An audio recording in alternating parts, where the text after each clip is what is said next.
nabonye byinshi kandi nabonye byinshi. Kaze neza ku Ijwi Rishya TV ivugira muri Australia kuri channel ya YouTube. Imigani, insigamigani, inkurumamo, amateka, imyidagaduro n'andi makuru yungura uzayakurikira ku Ijwi Rishya. Ibyo nibyo bituma ukanda subscribe kugira ngo uzajye udukurikira.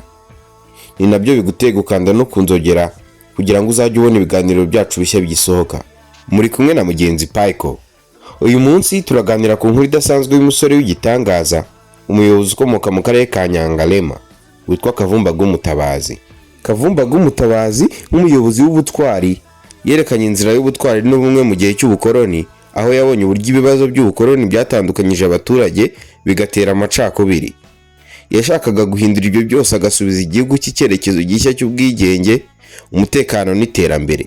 Mu kwinjira mu bikorwa by'ubutwari, Kavumbago yagiye mu rugamba rwo kubaka igihugu kitagengwa n'ubukoroni, ahubwo kikaba cyishimira umuco wacyo n'uburenganzira bw'abaturage.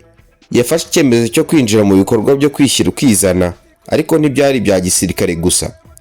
Yibanze ku kuzamura ubushobozi bw'abaturage n'igihugu cye, ashimangira akamaro k'uburezi n'imyumvire y'amahoro, kandi anubaha umuco w'ababyeyi n'abakuru. Ariko rero mwese mureke twibaze, ese uburyo bwa Kavumbago bwo guhuza abaturage bwagira akamaro ki muri iki gihe turimo? Birumvikana ko ibyo yageze hari intambwe ikomeye mu bwigenge, ariko si uburyo bwo kwishakamo ibisubizo icyo bwerekana n'iki?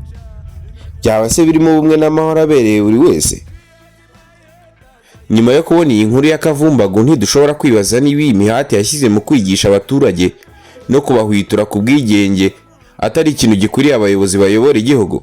Hari impamvu nyinshi zatuma buri wese asigirwa isomo rikomeye mu murage wa Kavumba Gumutabazi. Iyi nkuru ya Kavumba Gumutabazi ni isomo ry'amahoro n'ubumwe, nk'uko Dr. Russell Wanamungu yabyanditse mu ndirimbo ye Peace and Love Keepers.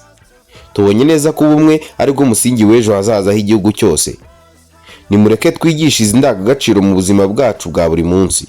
Mukomeze kuryoherwa rero n'ibiganiro Ijwi Rishya TV ribagezaho. Mwari kumwe na mugenzi Paiko hano muri Australia, aho mudukurikiranira kuri channel ya YouTube. Mugubwe neza na hejo.